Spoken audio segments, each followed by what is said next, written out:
Alors c'est vrai, le type 5 Ennéagramme est le plus secret de tous les profils. Il est également celui où on pourrait avoir le plus de mal à voir les distinctions en fonction des trois instincts types que sont le 5 social, survie et sexuel ou tête à tête.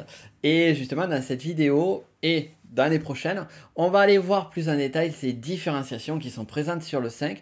Et on va commencer par la plus simple d'entre elles, par celui qui est le plus facile à comprendre, mais en même temps il est nécessaire quand même de voir en quoi justement il est unique dans sa façon d'être et de faire.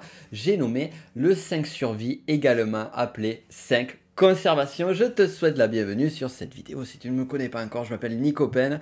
Je suis auteur également, le formateur de la première formation numérique francophone qui a vu le jour sur internet sur l'énéagramme, qui s'appelle Technicien Énéagramme, dont tu retrouveras le lien dans la description.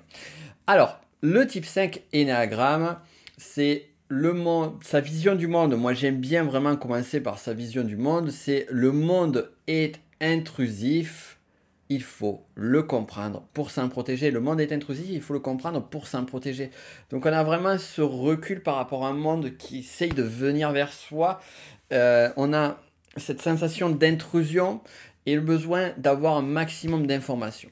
Et alors, si on prend la partie également de l'instinct type survie. Le survie ou conservation, c'est quoi? C'est quand on va être dans cette dynamique de rechercher le confort, la sécurité, de vraiment avoir son foyer chaud, doux. Et ça nous amène au 5 survie qui littéralement est sur l'exacerbation de cette partie-là. On l'appelle également château fort. Alors pourquoi le château fort? Eh bien on imagine ce château encerclé avec des grandes murailles, avec un pont-levis qui va s'ouvrir que sous certaines conditions, mais aussi un roi qui est à l'intérieur de ce château et qui est bien confortable à l'intérieur de celui-ci et qui n'a pas envie d'en sortir. Et typiquement là on est vraiment sur le 5 survie. C'est quelqu'un qui va aimer son chez lui, qui va aimer son confort, qui va aimer rester à l'intérieur de celui-ci, qui va aimer vivre en autosuffisance. On pourrait même caricaturer avec cette personne qui va avoir son garde-manger avec tout ce qu'il faut de côté, parce que oui, on est sur le survie, on est sur la conservation. Donc les ressources sont importantes. Et ce qui est intéressant aussi sur ce 5, qui justement parle d'intrusion, parle de ressources, puisque c'est quand même un sujet fondamental du 5, eh bien, il va faire en sorte d'être le moins dépendant possible. Donc on va avoir une approche qui peut être parfois de collectionniste, qui peut être présent sur 5, mais également, paradoxalement, de minimalisme pour être le moins dépendant des autres, le moins dépendant de ce monde extérieur. Et c'est celui qui va être le plus en retrait, en éloignement de ce monde extérieur. On va vraiment être sur cette idée de sanctuaire secret. C'est mon chez moi et tout ce dont j'ai besoin se trouve à l'intérieur de celui-ci et je n'ai besoin de dépendre de personne. Tout ce que j'ai se cache derrière les murs. Et il a cette sensation que finalement le monde extérieur il peut être plutôt brutal, plutôt hostile. Donc on va essayer de s'en couper au maximum. Ça va être également celui qui va avoir le plus de... Alors je dirais pas le plus de mal parce que ça aussi c'est une incompréhension. C'est que comme on est sur le survie ou conservation, on n'est pas sur le même instinct primaire qu'un social et un tête-à-tête sexuel. J'en avais parlé récemment, je ne sais plus sur quel type, que en fait, les deux autres, le social va chercher à faire le lien avec le groupe.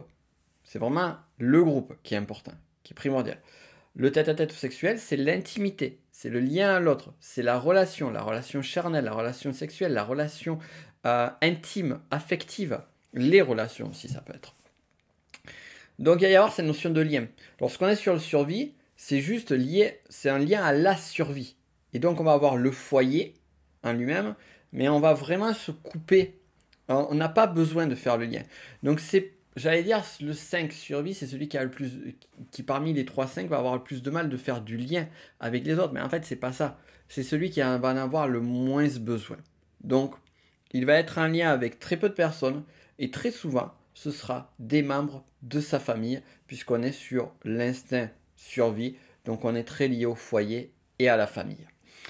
Enfin, Dernier point qui nous manque sur le 5, les confusions de type. Alors ici, comme on est véritablement sur le plus stéréotypal, je dirais, des types 5, on avait vu sur certains autres profils que c'était un peu la même chose, comme par exemple sur le 2 tête à tête, sur le 3 social. Donc voilà, il y a certains profils comme ça où ça devient assez clair de les trouver. Et typiquement, donc sur le 5 survie, on ne va pas avoir de confusion véritablement par rapport à un autre type. Il va être beaucoup plus facile à identifier, ce qui n'est pas le cas des autres, de ces deux autres confrères que sont le 5 social et le 5 sexuel ou tête à tête. Mais ça, c'est une autre histoire. Et si justement tu vas aller plus loin avec moi, je t'invite à regarder. Donc les liens juste en dessous, tu as le technicien et Master Enneagram qui sont mes 2 formations numériques certifiantes que je propose. Mais également, tu pourras avoir accès à un contenu gratuit juste en dessous qui te permettra de connaître en profondeur les 9 grandes familles de personnalités au travers d'une masterclass. Si elle est encore accessible, elle n'est pas toujours accessible. Regarde en dessous, tu cliqueras sur le lien, tu le sauras de suite. Et donc on se retrouve de l'autre côté. À de suite.